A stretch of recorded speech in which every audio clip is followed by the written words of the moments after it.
Most welcome to YouTube online classes. मैं doctor Rajesh Kumar.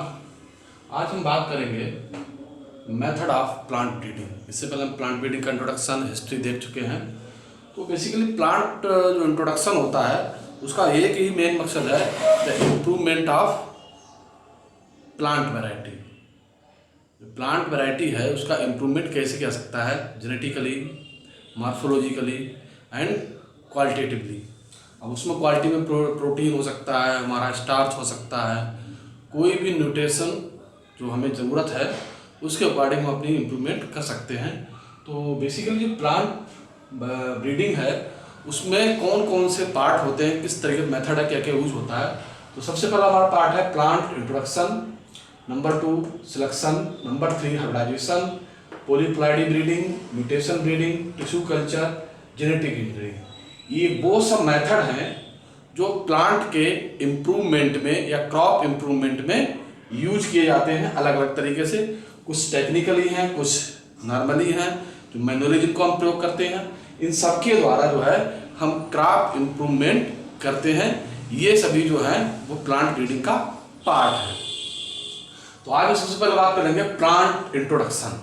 तो plant introduction के बेसिकली हम अगर समझते हैं तो देखते हैं कि प्लांट वैरायटी का नाम, उसका ओरिजिन कहाँ हुआ, कहाँ से उसकी सेकंड ओरिजिन सेंटर क्या, डाइवर्सिटी सेंटर क्या, कोलोजन सेंटर, नेटिव सेंटर, इस तरीके की हम उसका किस क्लाइमेट में ग्रो करता है, कितना टेम्परेचर चाहिए, कितना ह्यूमिडिटी चाहिए, सॉइल कंडीशन क्या चाहिए, फर्टिलाइजर कितना चाहिए, ये सब बहुत सारी चीज़ें के साथ साथ सबसे इम्पॉर्टेंट चीज़ है क्या है कि जो प्लांट किसी जगह पर ओरिजिन होता है और उसको नए इन्वायरमेंट में जब हम ट्रांसफ़र करते हैं, तो ट्रांसफ़र करते हैं वो प्रोसीजर उस नए इन्वायरमेंट में, वो कंडीशन कहलाती है प्लांट इंट्रोडक्शन। अब उस नए इन्वायरमेंट में प्लांट ग्रो कर रहा है, अपने को एडजस्ट कर रहा है, नहीं कर रहा है, अगर कर रहा है तो एक्लेमेटाइजेशन, और फिर उसमें जब किसी इन्वायरमेंट में अगर वो एडजस्ट हो रहा है तो सबसे पहला काम है एडजस्ट होने से कि उसके अंदर कुछ चेंजेस आते हैं। तो जो प्लांट के अंदर चेंजेस आएंगे इस कॉल्ड एडाप्टेशंस आएंगे, एडाप्टेशंस होते हैं। तो देखा जाए कि प्लांट ब्रीडिंग में अगर देखा जाए सबसे पहला स्टेप प्लांट ब्रीडिंग का इंट्रोडक्शन नहीं है, सबसे पहला स्टेप हमारा है डोमेस्टिकेशन, कि किसी वाइल्ड स्पीसीज को अंडर ह्यूमन कंट्रोल में उगाने प्रोसेस को डोमेस्टिकेशन कहते हैं। सबसे पहले हम किसी प्लांट स्पीसीज को डोमेस्टिकेट करते हैं, जो वाइल्ड है उसको कल्टिवेटेड स्पीसीज में कन्वर्ट करते हैं, अपने अनुसार उगाते हैं, उसको न्यूट्रिशन देते हैं, कटिंग करते हैं, हार्वेस्टिंग करते हैं, अपने अकॉर्डिंग करते हैं, अपने अनुसार उसको मैनेज करते हैं, फिर उसमें कुछ चेंजेस भी करते हैं। उसके बाद हम देखते हैं कि उसको कहाँ कहाँ उगा सकते हैं, तो उसको अलग अलग क्लाइमेट में अलग अलग में इंट्रोड्यूस करा जाता है।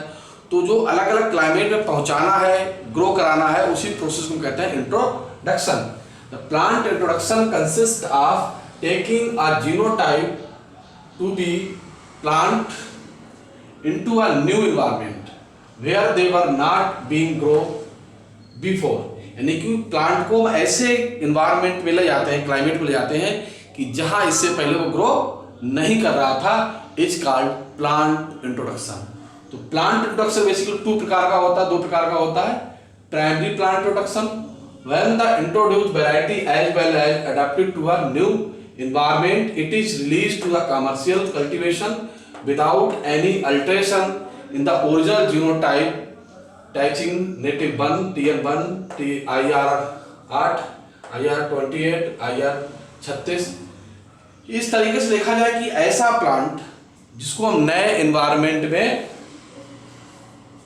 भेजते हैं, इंट्रोड्यूस करते हैं, और जहां वो अडाप्ट हो जाता है, उस अडाप्ट क्लाइमेट को एक्सेप्ट कर लेता है। दूसरी चीज, और उसको फिर हम जब हो जाता है तो उसी वैरायटी को हम कमर्शियल कल्टीवेशन में रिलीज कर देते हैं, उसमें बिना कुछ अल्ट्रेशन के, उसमें बिना कुछ चेंज किए। तो जो ओरिजिनल फार्म में हम जो सीधे रिलीज करते हैं उसमें बहुत सारी वैरायटी, टीचिंग नेटिव 1 है, उसको TN1 कहते हैं, TR8 है, IR28 है, IR36 है, ये हमारी राइस वैरायटी है। उसी तरीके से वीट की वैरायटी है सुनारा 36, लरमा रोजा। तो बहुत सारी वैरायटी हैं जो नए एनवायरनमेंट से दूसरे एनवायरनमेंट में भेजी गई थी, और वहाँ जब कल्टीवेट अडैप्ट हो गई थी तो उनको एज ए वैरायटी के फॉर्म में रिलीज कर दिया गया बिना कुछ चेंज किए, ओरिजिनल फॉर्म में रिलीज कर दिया गया this type of introduction is called primary introduction. Secondary introduction में क्या होता है, द इंट्रोड्यूस्ड वैरायटी में be subjected to the selection to isolate a superior variety, rather it may be hybrid with local variety to transfer one or few character in this variety to the local ones। तो second introduction में क्या होता है, एक तुम्हारी variety जो होती है वो ओरिजिनल वैरायटी लेते हैं, दूसरी जिस क्लाइमेट में उसको ग्रो कराना होता है वहाँ से उसको एक लोकल वैरायटी लेते हैं। दोनों के बीच हम जो सुपीरियर करेक्टर होते हैं हाइब्रिड कराते हैं, क्रॉस कराते हैं। क्रॉस के बाद हम देखते हैं कि जो लोकल वैरायटी के कुछ कैरेक्टर्स जो थे वो हमारी पहले वाली वैरायटी में ट्रांसफर हो गया, तो जो पहले वाली वैरायटी में वो सुपीरियर वैरायटी तैयार हो गई। This type of introduction is called second introduction. इसको हम सेकंड इंट्रोडक्शन कहते हैं, जिसमें एग्जांपल क्या है, सोनालिका, कल्याण सोना। तो ये जो वैरायटी थी ड्वार्फ वैरायटी है, दूसरे इलाके में कई सारे जीन जो लोकल वैरायटी थी, कई अलग अलग जैसे जापान है, अमेरिका है, वहाँ की लोकल वैरायटी से क्रॉस कराने के बाद एक नई वैरायटी सुपीरियर वैरायटी तैयार की, जिसमें सुपीरियर करेक्टर थे, यानी कि मेल वैरायटी के भी थे और जो हमारी लोकल वैरायटी थी उसके भी कैरेक्टर थे। तो दोनों कैरेक्टरों के मिक्स वाली जो तीसरी वैरायटी तैयार होती है, नेक्स्ट जनरेशन जो तैयार होती है, इस कॉल्ड सेकेंडरी इंट्रोडक्शन। तो सेकेंडरी इंट्रोडक्शन का पर्पज क्या है, तो हमने कहा था जो प्लांट ब्रीडिंग का पर्पज है सुपेरिटी प्रोड्यूस करना, कि प्लांट के अंदर क्वांटिटी, क्वालिटी, कलर, बहुत सारी चीज़ें जो है जो जरूरत है एग्रोनॉमी की, उनके अंदर सुपेरिटी किस तरीके तैयार किया। तो अगर हम देखें कि जो हमारा इंट्रोडक्शन है उसका मेन पर्पज क्या है, तो मेन इंट्रोडक्शन का मेन पर्पज है कि नए एनवायरनमेंट में क्रॉप को इंट्रोड्यूस कराना और वहाँ ग्रो कराना पर्टिकुलर में। तो वो कौन कौन सी है, जैसे मेज है, पोटैटो, टोमेटो है, ये बहुत सारी वैरायटी है कि इनका ओरिजिन कहीं हुआ, लेकिन आज की डेट में देखा जाए तो वर्ल्ड वाइड ग्रो कर रही है। दूसरा new superior variety commercial purpose. तो देखा जाए कि जब हम हाइब्रिड कराएंगे, क्रॉस कराएंगे तो प्लांटों में, तो उससे सुपीरियर वैरायटी तैयार होगी और उनसे कमर्शियल सुपीरियर वैरायटी को प्राप्त करना, प्रोड्यूस करना जो उसका मेन पर्पज है, जैसे TL8, IR8, IR20।